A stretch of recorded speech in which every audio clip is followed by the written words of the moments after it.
ರೂಪದಲ್ಲಿ ಏನಾಗ್ತದೆ, ಪ್ರೇತ ಬಾಧೆಯಲ್ಲಿ ಯಾಕೆ ಬರ್ತದೆ, ಎಲ್ಲವಕ್ಕೊಂದು ವೈಜ್ಞಾನಿಕ ಉತ್ತರವನ್ನು ಕೊಡಬೇಕು. ಕಂದಾಚಾರ ಉತ್ತರ ಕೊಟ್ಟರೆ ಏನು ಉಪಯೋಗ ಆಗಲ್ಲ. ಈ ನಮ್ಮಲ್ಲಿ ಸತ್ತವ್ರಿಗೆ ಏನು ಮಾಡ್ತೀರಿ, ಸಮಾಧಿ ಅಂತೀರ. ಯಾಕೆ ಸಮಾಧಿ? ಅದಕ್ಕೊಂದು ಧಾರ್ಮಿಕ ಆಚರಣೆ ಎಂದರು. ಇದ್ರ ಉದ್ದೇಶ ಏನು? ಮನುಷ್ಯ ಪ್ರಾಣ ಹೋದ ಮೇಲೆ, ಶರೀರ ಶವ ಆದಮೇಲೆ ಇಲ್ಲಿ ಬರುವಂಥ ಫಂಗಸ್ಗಳು, ಕೀಟಗಳು ಭಾಳ ಅಪಾಯಕಾರಿ. ಪ್ರಾಣಿಗಳ ದೇಹದಿಂದ ಬರುವಂಥ ಕೀಟಗಳಿಂದ ಮನುಷ್ಯನ ಸಿಲುಬರುವಂಥ ಕ್ರಿಮಿಗಳು ಭಾಳ ಅಪಾಯಕಾರಿ. ಅದಕ್ಕೆ ನಮ್ಮವ್ರು ಹಿಂದೆ ಏನಂದ್ರು, ಮುಚ್ಚಪ್ಪ ಸಮಾಧಿ ಮಾಡು ಅಂದರು.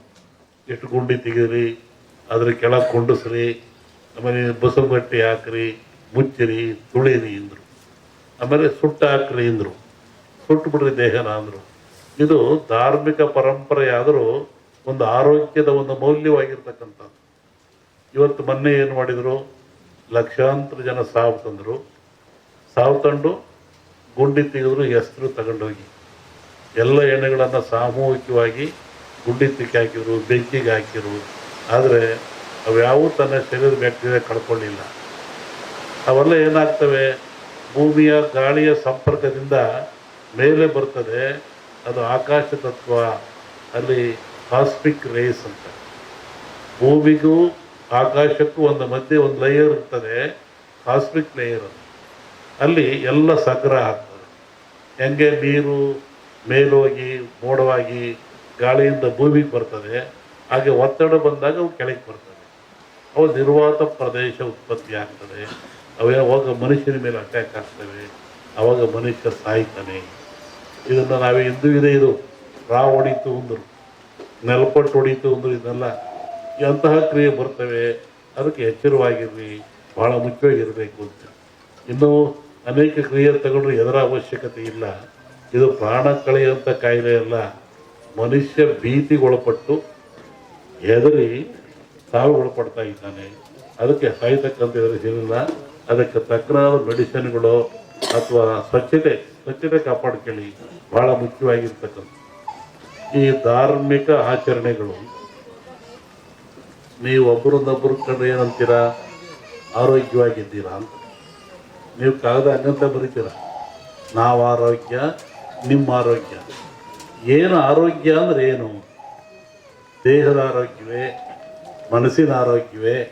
ಏನು ಆರೋಗ್ಯ? ನೋಡ್ರಿ, ನಮ್ಮ ಜನ ಎಷ್ಟು ಬುದ್ಧಿವಂತರು. ಸನಾತನ ಕಾಲದಿಂದ ಸಹಿತ ಒಂದು ಆರೋಗ್ಯವಾಗಿದ್ದೀರಾ, ಶರಣು ನಮಸ್ಕಾರ, ಆರೋಗ್ಯವಾಗಿದ್ದೀರಾ ಅಂತ. ಯಾವುದು ಆರೋಗ್ಯ? ಆರು ಯೋಗ್ಯವಾಗಿದ್ದಾವ. ಯಾವು? ಮನುಷ್ಯರ್ತಕ್ಕಂಥ 6 ಯೋಗ್ಯವಾಗಿದ್ದಾವೆ. ಚೆನ್ನಾಗಿಟ್ಕೊಂಡು ಚೆನ್ನಾಗಿರ್ತೀರ ಅಂತ. ಕಾಮ, ಕ್ರೋಧ, ಮೋಹ, ಮದ. ನಾನು ಜೀವನದಲ್ಲಿ ಮಠ ಬರ್ತಿಲ್ಲ. ಎದರ ಅನ್ನ ತಿಂದು ಇಲ್ಲಿಂದ ನನ್ನ ಭಕ್ತ ಬಂದು, ನಾನು ಭಕ್ತಿಯಿಂದ ಬಂದಿದ್ದೀನಿ, ಮಂತ್ರಿಯಾಗಿ ಬಂದಿಲ್ಲ, ಶಿಷ್ಯನಾಗಿ ಬಂದಿದ್ದೀನಿ ಅಂತ ಹೇಳಿದ್ರು. ಹಂಗೆ ಅವ್ರು ಒಳ್ಳೇದಾಗಲಿ, ಯಶಸ್ಸಾಗಲಿ ಅಂತ ಹಾರೈಸ್ತೀವಿ. ಸಂಕ್ರಾಂತಿ ಕಳೆದ ಮೇಲೆ ಒಂದು ಯೋಗ ಇದ್ದಂಗೆ ಕಾಣಿದೆ. ಇವರಿಗೆ ಅಂತಲ್ಲ, ರಾಜ್ಯ ಮಟ್ಟದಲ್ಲಿ ಒಂದು ಉನ್ನತ ಯೋಗ ಅವಕಾಶ ಇದೆ. ಹೋಗಿದ್ದಾರಲ್ಲ, ಅದು ರಾಜ್ಯದ ಮಟ್ಟದ್ದು. ನಿಮ್ಮ ರಾಜ್ಯದ ಮಟ್ಟಕ್ಕೆ ಸಂಕ್ರಾಂತಿ ಮೇಲೆ ರಾಜಕೀಯ ವಿಪ್ಲವ ಆಗೋ ಲಕ್ಷಣ ಇದೆ.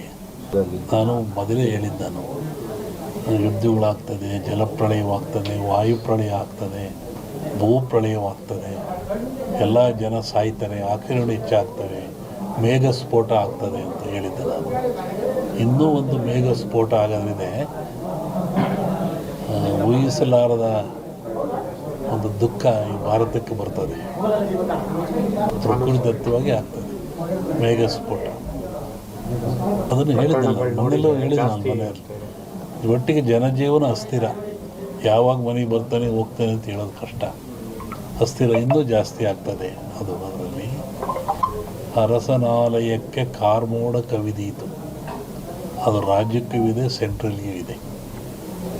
ಹಿಂದೆ ಹೇಳಿದ್ದು 2-3 ಜನ ಪ್ರೈಮ್ ಮಿನಿಸ್ಟರ್ ಕೊಲೆ ಆಗ್ತಾರೆ, ಸಾಯ್ತಾರೆ ಅಂತ. ಅದು ಆಗ್ತದೆ.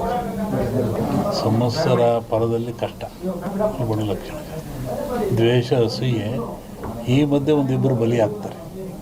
ಹೇಳಿದ್ದಲ್ಲ, ಸಂಕ್ರಾಂತಿ ಮೇಲೆ ವಿಪ್ಲವ ಆಗೋ ಲಕ್ಷಣ ಇದೆ.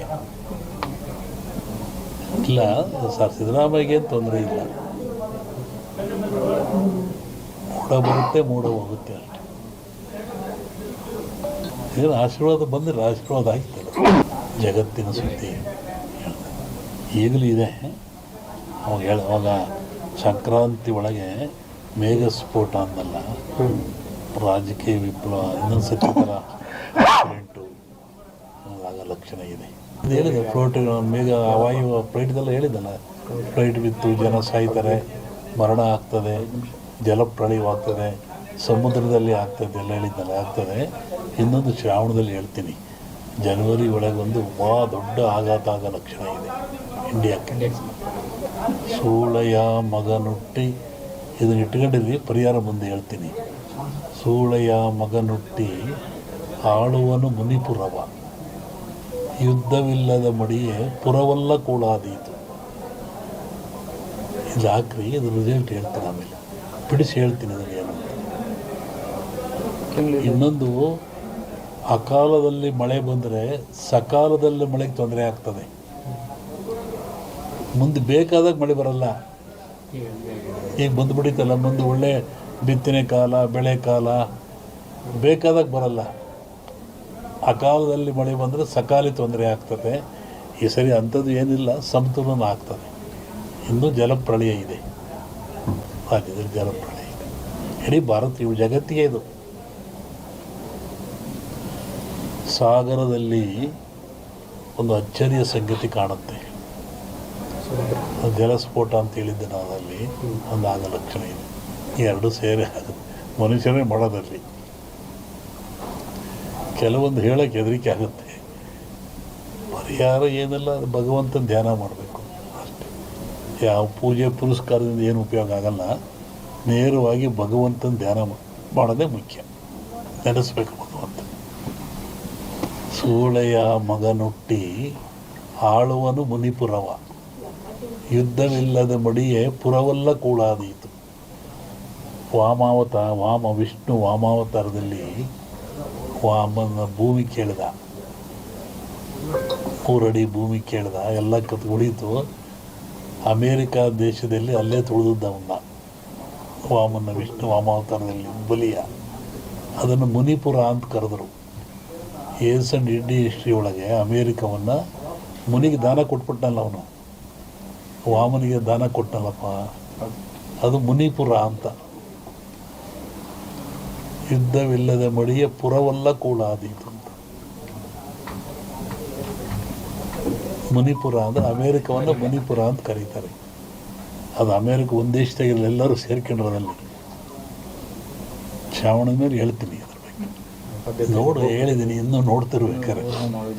ಹಿಂದೆಲ್ಲ ಹೇಳಿದ್ನಲ್ಲ, ಮೊನ್ನೆ ಹೇಳಿದ, ಕೆಲವು ಮುಳುಗ್ತವೆ ದೇಶಗಳು, ಕೆಲವು ಹೇಳ್ತವೆ, ಹೊಸ ರಾಜ್ಯಗಳು ಉತ್ಪತ್ತಿ ಆಗ್ತವೆ ಅಂತ ಮೊನ್ನೆ ಹೇಳಿದ್ನಲ್ಲ. ಮತ್ತು ಮದ್ದಿಲ್ಲದ ಕಾಯಿಲೆ ಬರುತ್ತೆ, 5 ವರ್ಷ ಇರುತ್ತೆ ಕಾಯಿಲೆ ಅದು. ಮತ್ತು ಕೊರೋನಾ ಬಂತು.